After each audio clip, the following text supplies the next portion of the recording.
regenerasi penenun ini sekarang udah dalam kondisi sangat berbahaya. Oh gitu. Jadi ini ya apa namanya anak mudanya belum tentu mau meneruskan. Betul, gitu hampir nggak ada anak muda. Hampir nggak ada bahkan. Nggak Oh yang oke. Aku juga look up banget sama nenekku. Oke. Dia cuma lulusan SD, tapi jago banget soal properti. Oh gitu. Jadi itu yang mungkin diturunkan ya. dan dipaksa-paksa dulu orang tuaku nih Untuk main properti. Akuisisi coba. Oh, oke. Iya. Selamat datang di podcast Obrolan Singgah, kupas tuntas dunia properti dan seisinya. Di episode kali ini, kita kedatangan tamu yang berhasil memanfaatkan kreativitas untuk mengembangkan bisnisnya. Ini dia Pak Kevin Ketaren, owner brand fashion Kaloka dan Daloka Group. Penasaran gimana cara Pak Kevin kelola dua bisnis yang berbeda secara bersamaan? Temukan jawabannya di podcast Obrolan Singgah.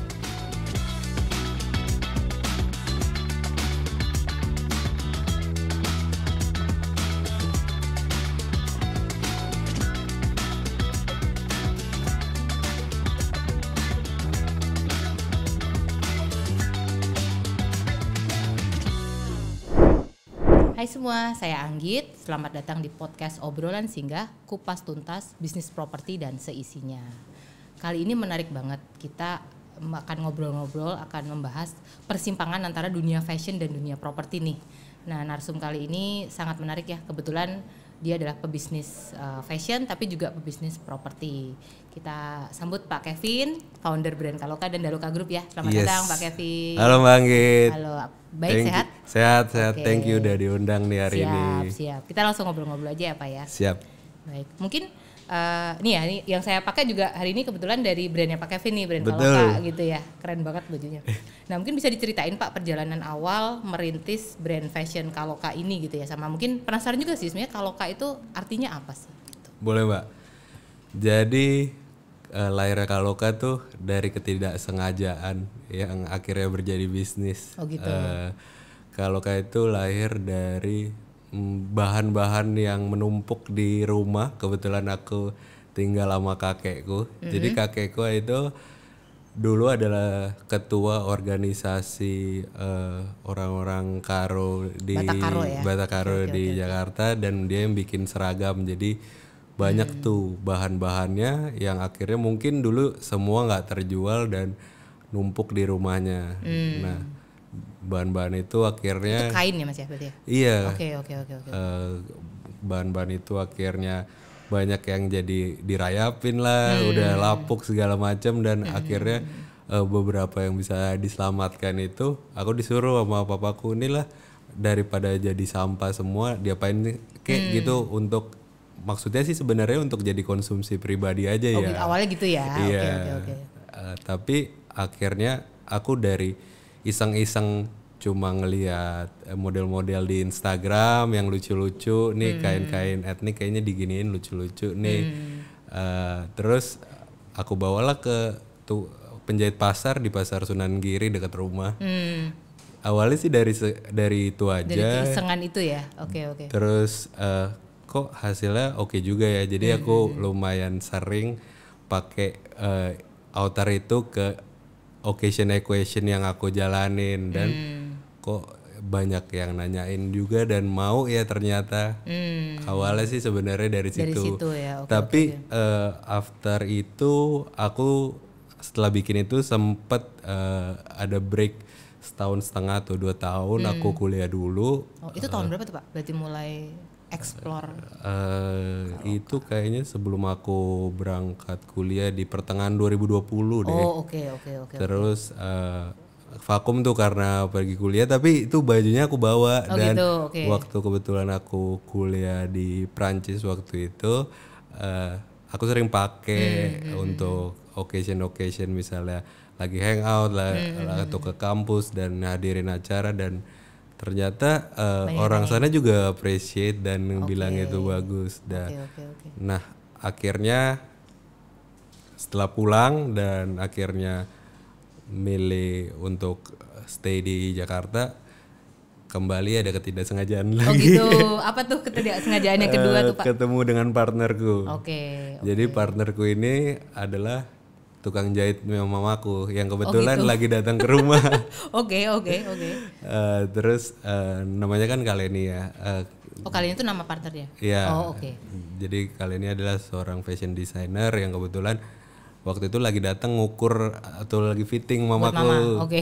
Terus iseng-iseng mungkin karena dia tahu dulu aku sempet bikin yang sebelum aku berangkat kuliah itu, dia cerita sama kalian ini, nih coba ngobrol, dia dan minat untuk dan pernah bikin juga iseng-iseng untuk pakaian-pakaian etnik gitu, mungkin kalian bisa ngobrol dan nyambung. Ternyata bener sih, kayak kita ngobrol 2 jam panjang lebar. Oke. Dan ternyata ketemu klub. Dari situ kita akhirnya jalan untuk aku ke tempat dia, terus ngelihat bagaimana cara kerjanya, dan kenalan dengan tim-timnya. Akhirnya kita setuju untuk jalan bareng karena namanya starting bisnis, udah berpartner kan kayak nikah ya Mbak ya. Iya. Harus cocok, harus luar dalam. Betul. Jadi ada masa pengenalan dulu nih, akhirnya kita merasa visi misi kita juga sama dan bisa align. Akhirnya kita jalan. Mungkin starting dari sekitar bulan Agustus 2022.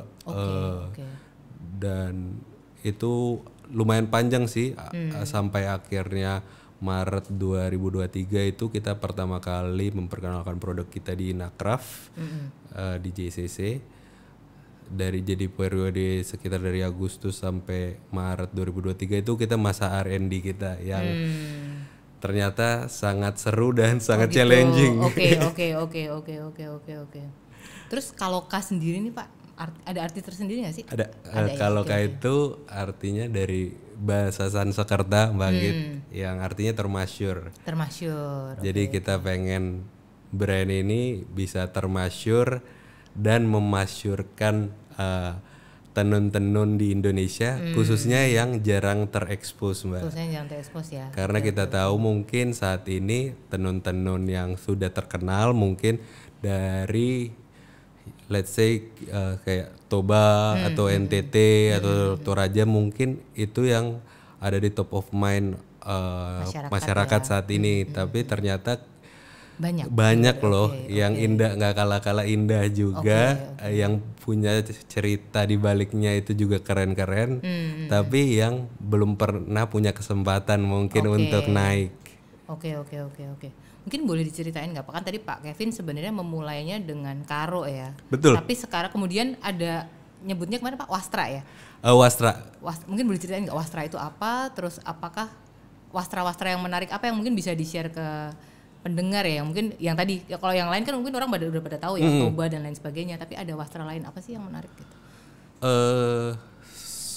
Kita emang start dari karo karena kebetulan aku sendiri adalah orang Batak Karo, jadi otomatis pengen dong naikin budaya sendiri dan identitas aku. Mungkin puji syukurnya juga waktu kita di season pertama ngangkat karo, akhirnya Wastra Karo ini mulai punya tempat di skala nasional juga, karena kita ada 2 event besar yang kita bawain Wastra dari Karo itu, di salah satunya GF3 Jakarta Food and Fashion Festival di Mall Kelapa Gading. Itu lumayan acara fashion show yang cukup bergengsi juga di Indonesia.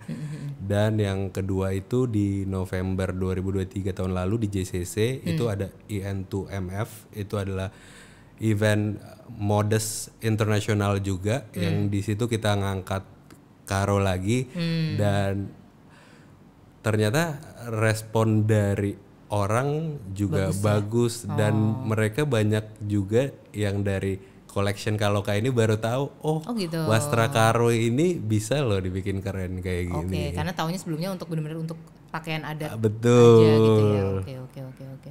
Kalau selain Karo sekarang udah explore ke banyak wastra lain juga atau masih fokus? Betul, Mbak. Kita di tahun ini di event Chinese New Year kemarin kita start ngangkat wastra dari Kalimantan Barat untuk koleksi Chinese New Year kita.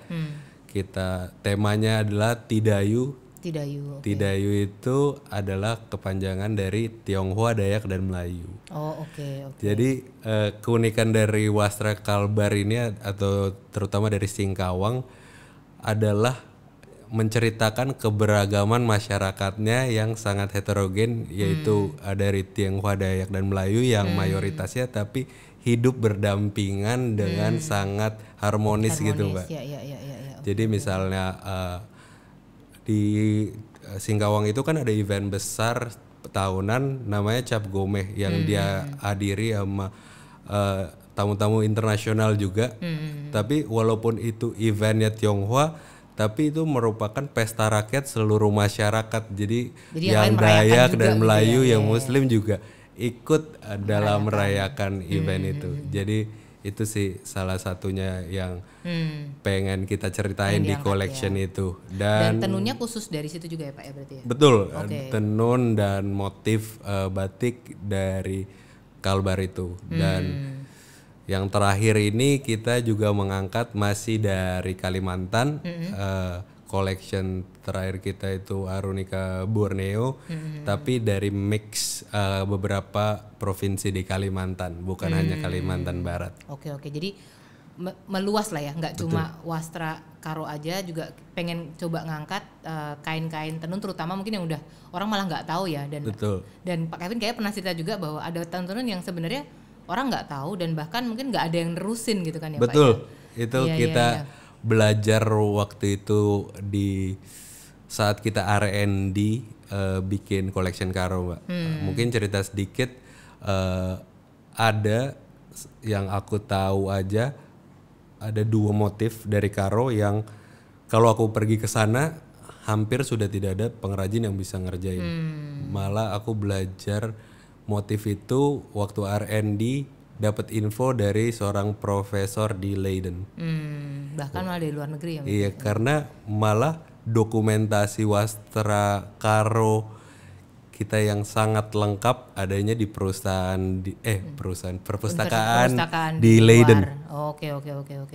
Nah itu kemudian dicoba dihidupkan lagi Pak? Atau saat ini belum Mbak, ya? Tapi aku udah menjalankan satu inisiasi. Aku udah ngobrol juga dengan salah satu direktur di Kementerian Perindustrian yang megang tekstil.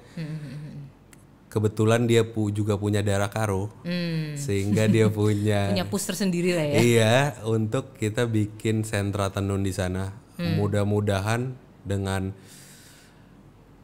kolaborasi yang bisa kita lakukan itu tentunya dengan pemerintah daerah juga, kita mau bikin industri tenun dan wastra di Karo ini meningkat dan bisa menghidupkan lagi wastra-wastra yang sudah punah itu. Karena beliau juga bilang dari hasil riset di Kementerian Perindustrian, ada suatu alat tenun yang telah diciptakan yang menggabungkan unsur teknologi sehingga itu bisa dimanfaatkan untuk nge-reserve motif-motif yang ada dalam bentuk digitalnya. Misalnya kayak bisa dimasukin chip in USB atau something like that, sehingga bisa membantu penenun yang udah nggak tahu nih caranya untuk bikin motif ini, tapi dengan ada sentuhan teknologinya, tapi tetap ada, utamanya sih tetap tangan ya, tapi itu akan membantu untuk nge-reserve motif-motif yang udah punah. Oke. Mungkin kalau ngomongin konsumennya ya Pak ya, target konsumennya Kaloka tuh siapa sih Pak? Dan apa nih yang pengen bikin Kaloka tuh beda gitu sama brand fashion lain yang mungkin sama-sama ngangkat Nusantara ya? Betul. Target kita sih sebenarnya anak muda yang tentunya kita waktu awal bikin Kaloka kita punya idealis, terutama dari aku, karena aku ngelihat anak-anak muda sekarang itu udah memiliki keengganan atau kebanggaan untuk memakai pakaian yang bermotif wastra Nusantara itu karena mungkin terkesan nggak up to date, nggak cocok lah dengan dunia sekarang gitu style mereka ya mungkin. Nah di situ kalau Kak hadir untuk memberikan opsi sih Kak untuk anak-anak muda bisa loh tetap stylish tapi pakai sentuhan-sentuhan wastra Indonesia. Karena aku pernah riset juga ini sampelnya di Karo ya. Karena pertama kali aku ngangkat Karo bahwa regenerasi penenun ini sekarang udah dalam kondisi sangat berbahaya. Oh gitu. Jadi ini ya apa namanya anak mudanya belum tentu mau meneruskan. Betul, gitu hampir nggak ada anak muda nggak ada bahkan. Oke. Karena dalam hitung-hitungan ekonomi mereka nggak masuk angkanya. Aku ambil contoh yang konkret, mereka bikin nenun itu seminggu mereka selesaiin, mereka digaji 300.000. Kalau mereka pergi ke ladang, mereka sehari dapat 100.000. Dari situ kan udah hitung-hitungan simple math-nya udah nggak masuk kan, Mbak? Iya.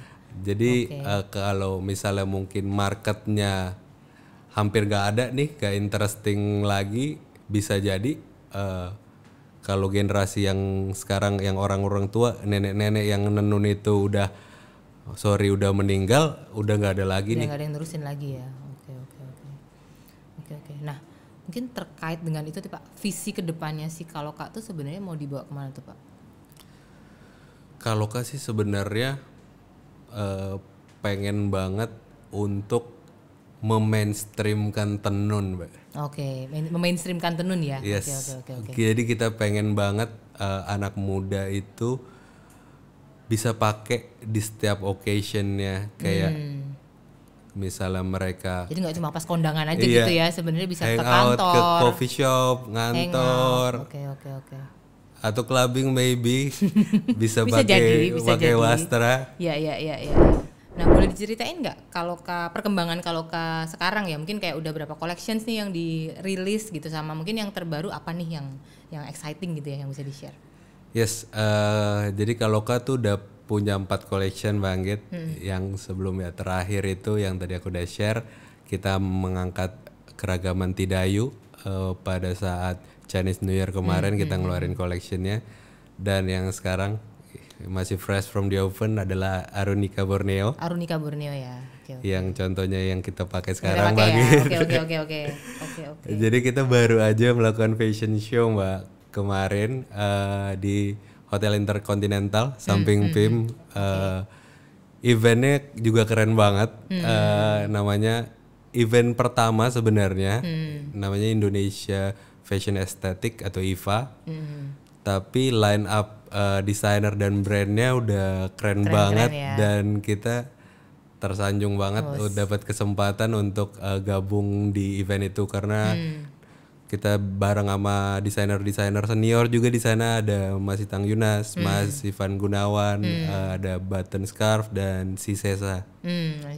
Mungkin boleh di-share Pak, ini konsepnya gimana? Sama kayaknya kita ada beberapa nih ya, yang bisa di share ya mungkin ya. Jadi ini adalah kemarin koleksi-koleksi yang kita showkan di event kemarin. Mungkin aku mau jelasin sedikit tentang Arunika Borneo-nya ya. Oke, boleh. Jadi kenapa pale-pale warnanya banyak yang menggunakan warna terakota, putih dan biru yang seperti Mbak Anggit pakai, karena Arunika itu artinya adalah dari bahasa Sanskerta matahari atau sunrise. Jadi kita tuh mau menggambarkan keindahannya sunrise di negeri Borneo karena Borneo-nya kenapa kita ambil, karena kita menggunakan wastra-wastra atau tenun yang bermotif dari daerah-daerah Kalimantan, makanya kita mengangkat Arunika untuk menggambarkan warna-warna bahan polos yang kita gunakan dikombinasikan dengan wastra-wastra ini ya.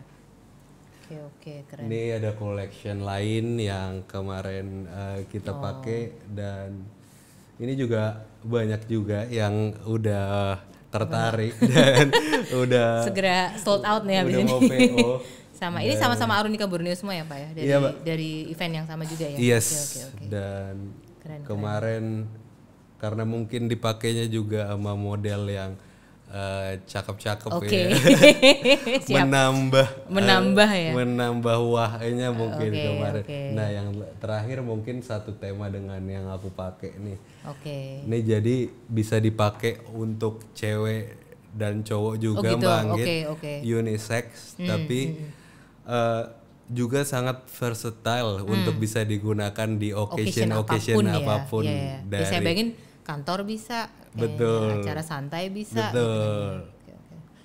Siap, thank you.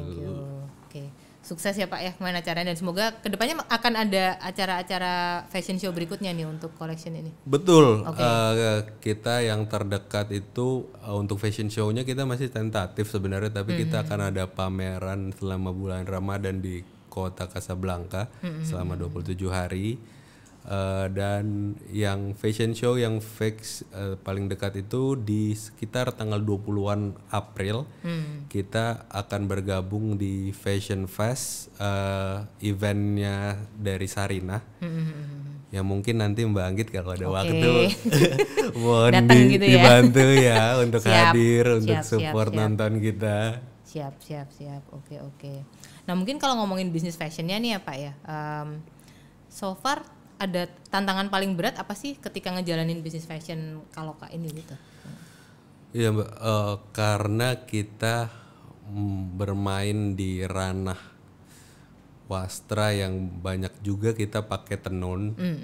Ada juga sih kita yang menggunakan kombinasi hanya motifnya aja yang kita misalnya printing, tapi mostly kita pakai tenun asli dan itu challenge-nya biasanya di faktor alam Bang gitu. Oke. Jadi karena pengeringan benang itu sebenarnya bisa dibantu pakai oven, tapi hasilnya nggak akan maksimal dan sama kalau misalnya dilakukan dengan pengeringan matahari. Dan itu takes time. Jadi scalability-nya dari pengrajin ini juga yang sebenarnya menjadi challenge di fashion wastra ini sebenarnya. Artinya mungkin limited gitu ya Pak untuk produksi atau Yes, kayak misalnya contoh nih Mbak, kalau misalnya mudah-mudahan dapat order gitu dari luar negeri. Iya, ribuan gitu ya. Ribuan. Gempor kayaknya Gak bisa ya.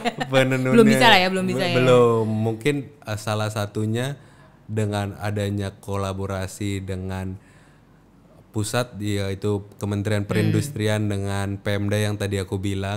Yang ada teknologi Betul, tadi ya. itu akan sangat helpful juga untuk bisa meningkatkan scalability dari pengrajin. Karena contoh Mbak, waktu aku pertama kali mau bikin tenun karo itu, aku datang ke sana, aku challenge mereka, bisa nggak ngerjain 100 potong? Terus jawabannya Pak? 6 bulan. Oh gitu.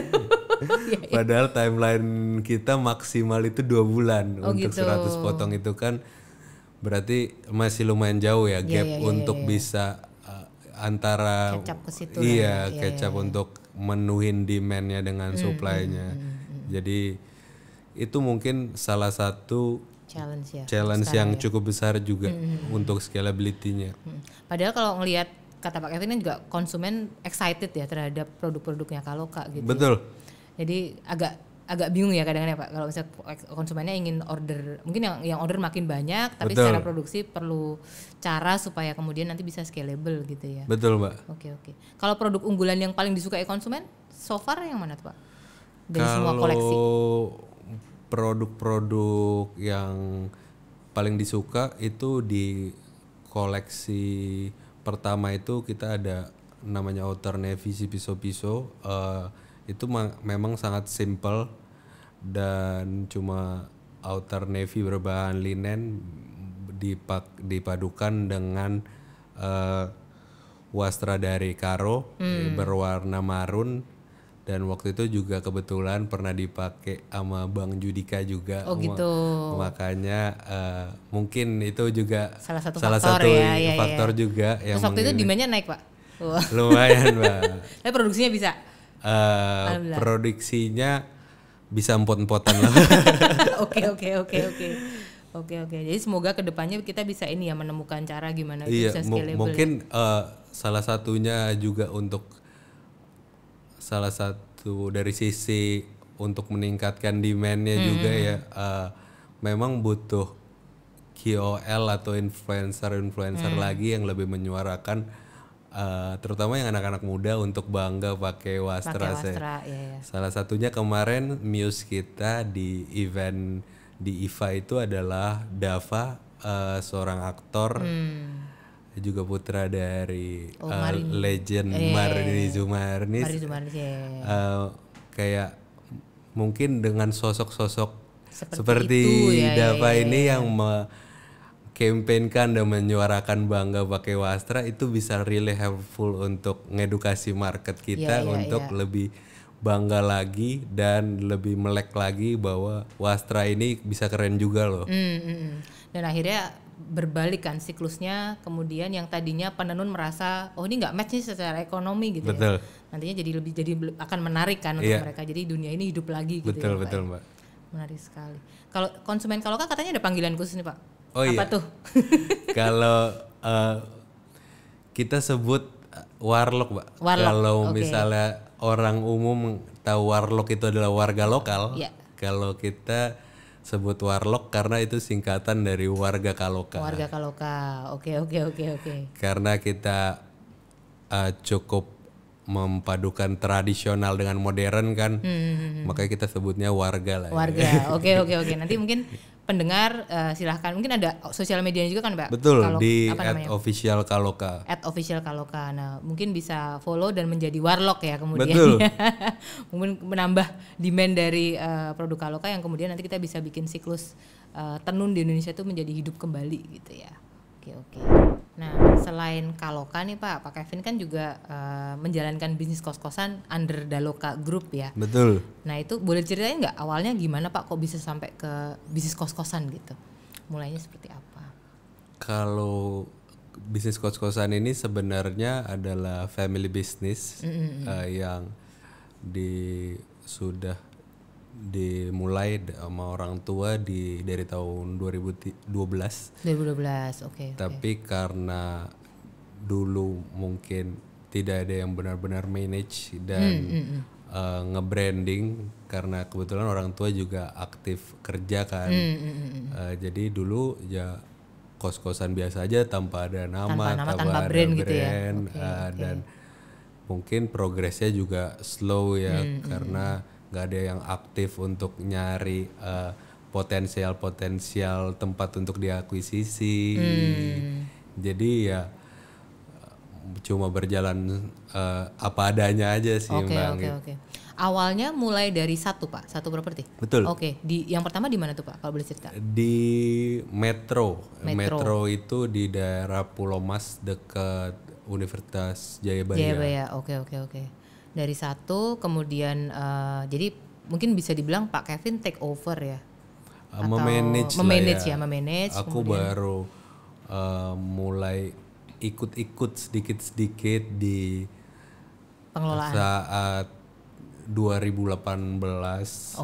Waktu itu masih aku sambil kerja juga sih, baru setahun lulus dari kuliah juga, dan tapi baru full time-nya itu setelah pulang dari kuliah S2 di tahun 2022. Aku yang rapiin semua, bikinin PT, bikinin brandnya. Oke. Sampai renovasi juga Pak di rebrand itu. Oke. Terus kemudian dari kos 1 bisa ke kos 2 gimana tuh Pak ceritanya? Kan kalau nggak salah ada berapa? 5 atau ongoing 6 nih. Saat ini kita ada betul 5.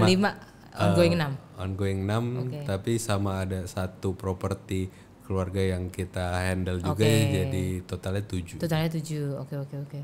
Properti kedua itu berarti diakuisisi. Iya. Oleh Pak Kevin juga ya waktu itu. Oke. Itu masih keluarga sih. Masih keluarga juga. Oke. Aku baru ikut dalam proses akuisisi itu yang kelima kemarin. Oke.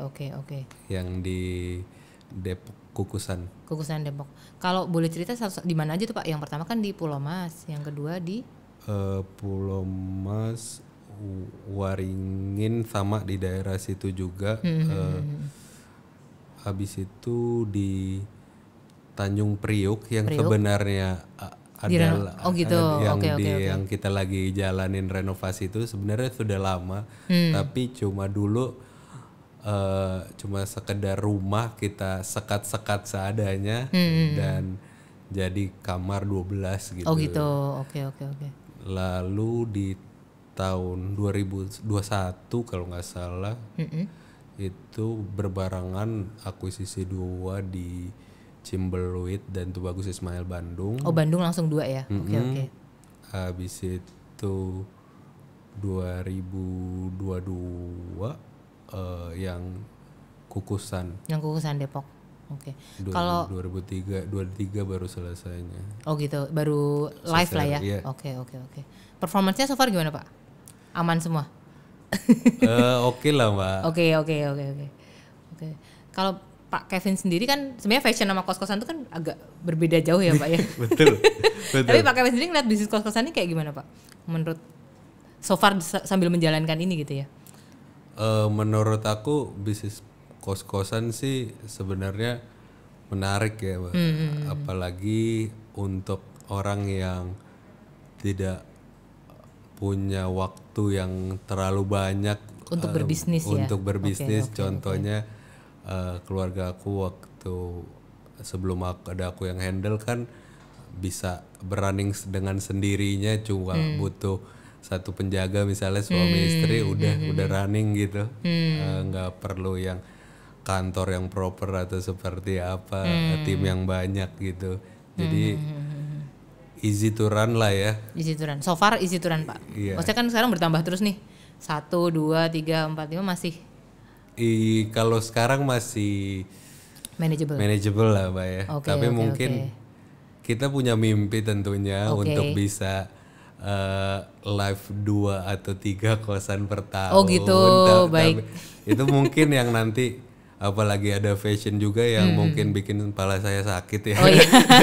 Ya mungkin nanti tim lebih besar gitu ya Pak ya. Oke. Makanya di properti yang terbaru ini yang di Tanjung Priok kita juga lagi bangun, selain di situ ada kos, ada minimarket dan distro dan kafe di satu bangunan ya. Yes.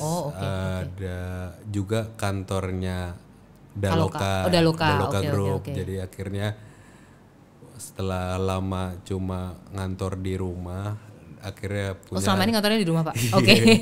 Di rumah memuter-muter ke proyek atau lagi ngontrol kosan atau enggak ke workshop aku.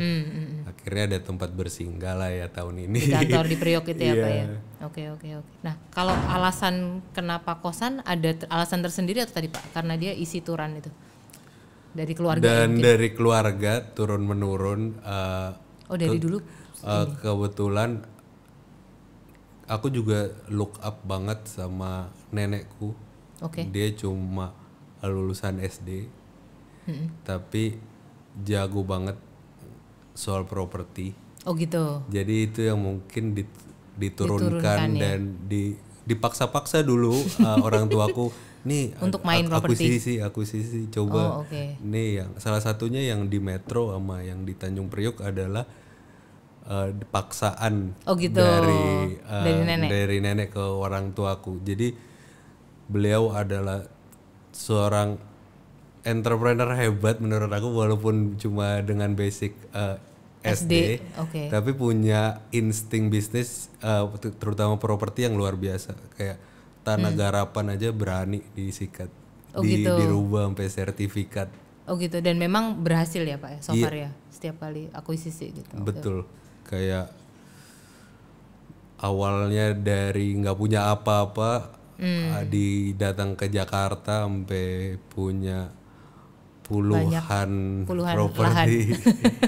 Yang salah satunya seorang lulusan SD yang datang nggak punya apa-apa, punya properti di dua tempat di Setiabudi, di Menteng kayak. Iya, yang menurut aku lokasinya prime banget gitu ya. Menurut aku luar Hebat biasa lah ya, sih. hebat lah ya. Oke, dulu yang merantau tuh berarti awalnya dari nenek, yang kemudian ke Jakarta. Iya, nenek dan kakek. Dan kakek, oke. Kakek aku main di karpet di Pasar Pagi Mangga 2. Nah, salah satu uang-uang yang masuk terkumpul nih sedikit-sedikit dari karpet, itulah yang digerilyakan oleh nenekku untuk jadi properti. Dan sustain sampai sekarang ya Pak ya. Luar biasa. Makanya jadi rencananya ke depannya mau meneruskan ini. Betul, Mbak. Karena udah ada mungkin bisa dibilang ini kali ya, knowledge, wisdom, skill dari nenek itu adalah dikit-dikit DNA-nya lah ya, Pak. sama DNA untuk mengembangkan properti ya. Ya Pak. Semoga kejadian nih Pak mimpinya ya. 2 properti per 2 apa 3 nih? 3. 2 properti per tahun ya. Iya. 2 properti baru per tahun, dan mungkin nggak cuma di Jakarta aja ya kan. Tadi udah ke Bandung juga kan, bisa melebar ke daerah-daerah lain. Beserta juga brand Kalokanya makin maju. Amin Bang. Wastra, tenun Nusantara makin dikenal ya lewat brand Kaloka dan makin mainstream. Yes. Oke. Sukses juga terus buat Mami Kos ya Bang. Terima kasih terutama banyak. Podcastnya nih kayaknya keren banget nih. Semoga ya Pak, nanti kalau misalnya diundang lagi siap banget. Siap datang ya. Oke. Siap. Oke. Terima kasih Pak Kevin udah ngobrol-ngobrol di podcast Obrolan Singgah, dan juga terima kasih untuk rekan-rekan yang sudah menonton dan mendengarkan. Sampai jumpa di episode selanjutnya. Saya Anggit izin pamit. Dunia properti makin melejit. Terima kasih.